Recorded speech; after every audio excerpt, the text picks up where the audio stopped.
Why, hello everyone. Welcome to Redneck Ways. How's everybody out there in YouTube land? I hope you guys set fine and dandy. Not doing too awful bad, guys, here in old Kentucky. I hope everybody's doing good on this Thanksgiving Eve. We're going to be talking about this freshman masterpiece tonight, guys. Old 1925 radio 5.2.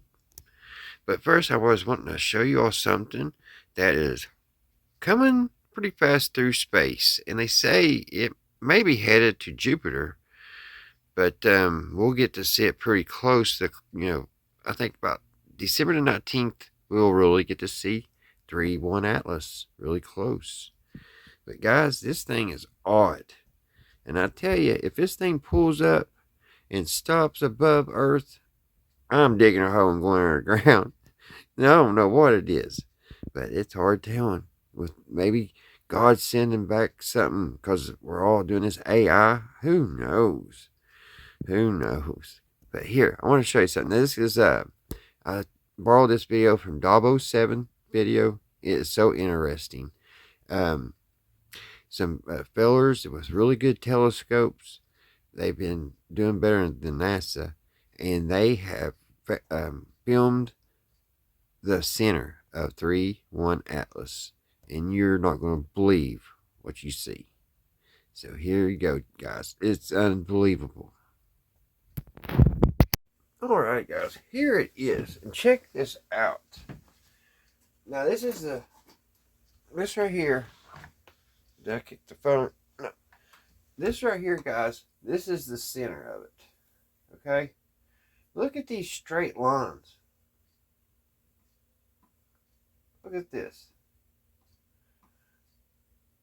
And they've got it zoomed in right here, and they made the 3D. This is it here. This is what the telescope brought, and then they brought it in and they put it in 3D, and that's what's over here. So 3-hour Atlas, this thing is spinning like this. It's spinning, spinning, spinning.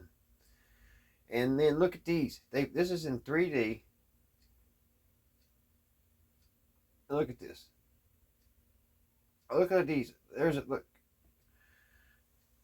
He's going to bring it over here. He's going to show. I mean, it looks like city streets. See? Or it looks like a circuit to me. That's more what I think it looks like. This right here definitely looks like a weird looking circuit. But that, see, there's a zoomed in a little bit. Just a little piece of this. And this is Davo7's video. Just sharing a little tip.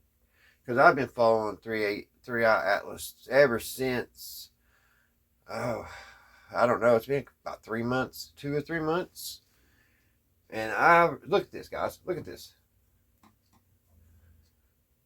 That's what it looks like in the core. So, I've never seen a regular comet. But I wouldn't think, look at that, it looks like a grid. Look at this right here. Crazy. But I just wanted to share it with you guys. And like I said, I'm borrowing this from Dabo7. Alright, guys. This is the radio we're going to look at tonight. Now, I'm going to warn you, the cabinet needs redone. It needs sanded and restained. But I'm kind of on the, I don't know if I want to do that. I don't know if I may just keep it original because it took all those years to get its scars. Somebody did get some white paint, which I'll show you here in a minute, on the lid. I may one day try to get that off. I don't know. But just letting you know, it's not a perfect pristine piece, but it is cool. Got some pictures of it here in this book. Right here, this vintage radio book from 1887 to 1929,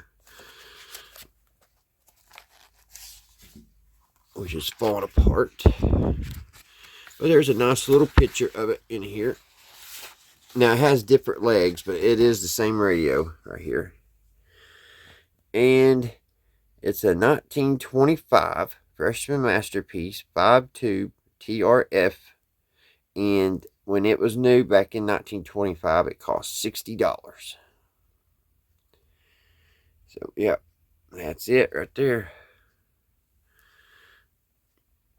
And the speaker we're going to be looking at is an RCA speaker. And it is, let me see what year that is. And right there, that is, it's a 1926. And it costs $30. It's a radiola. And did you know that Motorola, how it came to be? It came to be because vehicles didn't have radios at the time. And Motorola came along and was like, well, we're going to fix the problem. And the first radios in cars was Motorola, as in Motorola. This here is a radiola. But yeah, that's why Motorola is called Motorola, because they made car radios. Heard that off of Jay Leno. So we're going to see if we can power this up, guys. It worked the last time I played it, so hopefully it still does. And I'm hoping you guys will be able to hear it too on this old speaker. So yeah, let's get to it. I've got to get some batteries, and I've got to, looking back, I can't remember if I left myself a note telling me the voltages for the filaments and the B+. This one, I don't got to worry about the C-. It's already taken care of. It's already got the resistor. It ain't that old. The very first radios, you had 3 different hookups. You had your A-, your B+, and your C-, your grid, your negative grid or something like that. 100% don't understand the C-. I do know it's a resistor that they put in, and it took care of that problem, that you didn't have to have another separate battery. And all it is it's negative. You put it actually to negative to the grid. So let me get this set up. Let me get the batteries hooked up, and we'll see what we can listen to, guys. But before we get to that, let's take a closer look inside. See what I was talking about, the paint. It's almost like somebody had paint on their fingers or something. And then something got set here. But this thing has the best smell inside of it. I'm telling you, it smells so good. Like an old radio should smell. And there we go, guys. 5-tuber. Beautiful little set. Now, somebody did go in and they sold this little kit probably in the 30s. I'm not for sure what year, but you could actually make this a little bit stronger set, and that's what they did. And it's underneath. So this first coil is not hooked up here on top, because they unhooked that, and they've got another coil on the bottom, and it's almost like a transistor coil. So we need to get our ground, our antenna, get our A-, our B+, B-, B+, and B+. So this one's got 2 B+. Okay. So let me get it hopefully juiced up. Alright, guys, here's a little look on the bottom of it. There's some capacitors. And over here is that coil I was telling you about, where they unhooked underneath there. And it looks like that's a germanium diode. And that thing looks like it's just barely wrapped around that. Look at that old germanium diode. That's an old one, ain't it? But it's just barely on there. I'm going to tighten it up a little bit. And then they got a capacitor here.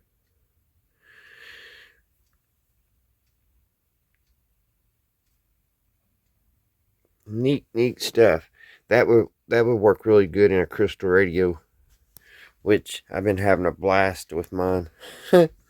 So I wanted to show you guys that, which I'm kind of glad I flipped over, because I'm going to try to tighten it up a little bit. That's just barely hanging on there. Alright, guys. I think I just about got it hooked up.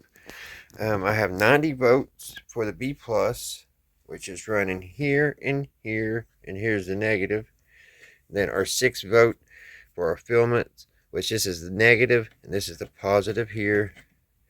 And then we have our ground, and then we have our antenna. So she should be ready to roll. And then I've got the speaker hooked over here where it says horn, because that's pretty much all this is just a horn. I really can't wait, hopefully one day, to find one of the horns that actually look like a, well, I'll put a picture here, but this will do. It took me a while to even find this one, and it needs some repairs itself. This side don't look too bad, but the front of it has seen better days. But the speaker's still in good shape.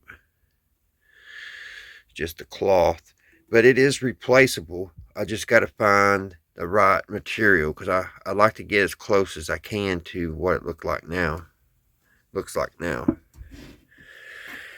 So I've got it hooked up, and it runs over here, and it don't have the plug in, so I just used some alligator clips and hooked them where they go. So hopefully it'll light up, all the filaments light up. Hopefully I got enough juice. That's the only thing I'm worried about, having enough juice. I've used these batteries on quite a few projects. On this one here especially is a battery hog. This is like a 19, or like a 19, probably 20. It's old. It still has, you got to hook the C minus up to that one. And there's so many wires, that thing. And also this one up here is a battery hog.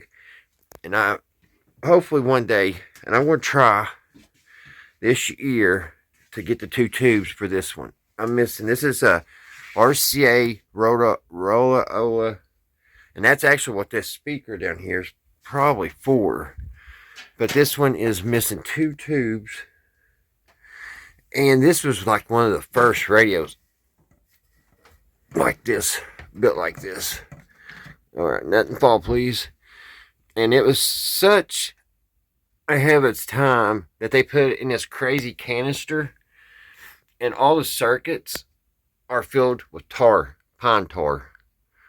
So if there's any circuits in there that's broke, that needs fixed, you'll have to put that in a heat, in like an oven, and melt it and pour the pine tar out to even get down in there to work on it. And the videos I've seen on fellers doing that, it's not a pleasant job. But this one's missing 3 tubes. I'm hoping one day to find them and see if this thing works. I've poked the multimeter in there, and it kind of seems like everything's good. So, and then of course I'm missing 2 tubes, or 2 tubes for that little radio, the RCA up there. And I really can't wait to one day get that to play. That's one step up from a crystal radio. So I want to get that one going, and I would love to have one of the old 1918 crystal sets, and have them together side by side. Big dreams I have, ain't it, guys? Big dreams. But let's see if we can get this one over here fired up and see how she sounds. Alright guys, I've got it turned on. The filaments are lit.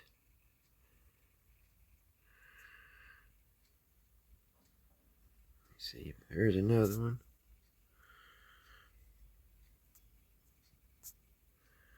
I don't know if you can see it or not. This one over here really shows good. But I'm not getting anything, so let me, I don't know why it ain't coming on my speaker, unless it's not, maybe my battery ain't strong enough. So let me see if it does on the headphones. Alright guys, I'm going to try another battery. This is saying it's got 6 volts. Did you know here in my town, I can't find these no more. I bought these last year. And the Dollar Tree, the Dollar General, everybody used to carry these. I cannot find them nowhere. So I'm going to have to probably get online and order. And I know for a fact people were using them because they was using them in their flashlights. You know, those big old flashlights. And I've seen people in, when we had severe weather, these would sell out every time. So there was a market for them. So I don't know why they don't sell them. So I have this off, guys. And when I checked our B plus with the radio on, and it was down to 46 volts. So it could be my B plus too. And if that's the case, I don't think I can get that up anymore because I'm out of batteries. I may get lucky and look around and find some more, but I kind of doubt it. So let me try let me try this first. All right, I'm gonna try with my high impedance earphones first and see. I just don't think I'm gonna be pushing enough juice to get that speaker to work. Why's my, I don't know why my camera's kind of cloudy looking. So let me turn it on and see if it was the filaments. See if the filaments are lighting. I steer.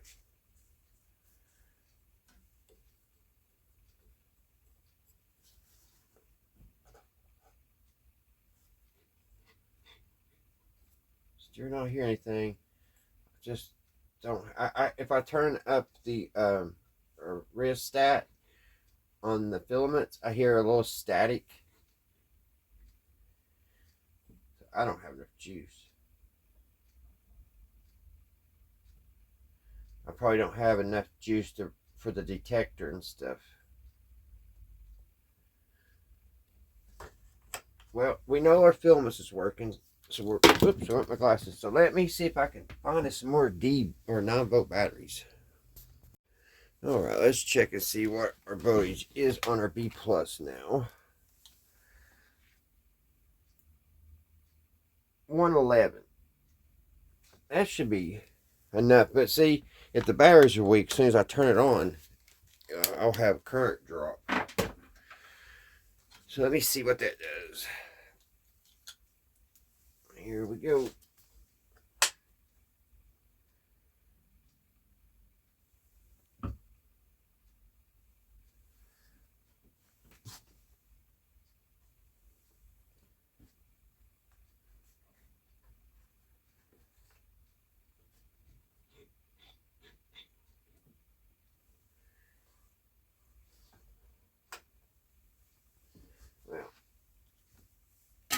Well, let's try this other battery again. Over here. Let's try this one thing here. Let's see here. That's the plus.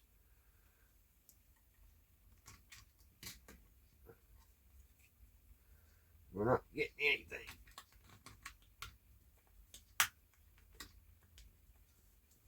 Let's try it now.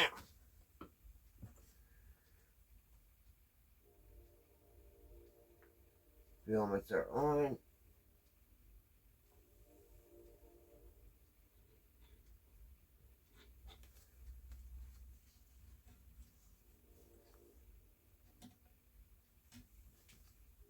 They're weak though.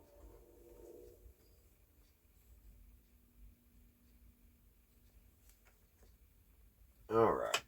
Well, unfortunately, guys, I will have to make a part 2 to this video. I'll have to go out tomorrow and get us some more batteries. I think we're fine on the B plus. I've been down this road though before. Actually, it was just the other day. I didn't have enough on my filaments, and that kept it from playing. The filaments are coming on, but they're really dim. They should be super bright, but they should be bright enough, and they're not. So, but we'll call this part 1, and tomorrow, guys, I'll get it where we can hear it on the speaker, and we could go through and listen to some radio, because I'm going to have this out for a few days playing with it. So, always, every time I play with my crystal radios, I like getting my old radio battery sets out too, and just messing around with them, and especially with it being Thanksgiving. weekend, I'm going to be happy as a lark. Alright, guys, I hope everybody's doing good. Everybody's doing fine. Everything's going your guys' way. And until the next one, guys, I'll see you right here at Redneck Ways. And guys, I'll get us some new batteries. I was really wanting to share it with you tonight, but sometimes it happens. And I am using used batteries, so that's why I have been desperately trying to figure out how to make me a power supply. But I read on this one had to, you got to be careful because it said you had to match. Um, Here, I'll get it read to you. It was, I can't find it, but it was talking about you had to be sure to match the impedance, as in use the right batteries and stuff, the right, or it could be damaging to the radio. So I don't know, even like I'm sure you can make a power supply to run it. So maybe I could find a video this weekend to do that, because all these radios usually on the B plus usually takes about 90 volts, and then the filaments vary from like 3 volts, 6 volts, but that's pretty easy to get, because you could get your filaments with like on a 3-volt system, that you can just put you some D batteries together and get you a 3-volt for your filaments. It's the filaments are a little easier than come up with, but the 90 volts is a little bit more difficult. Alrighty, guys, I'll see you on the next one. Bye, guys.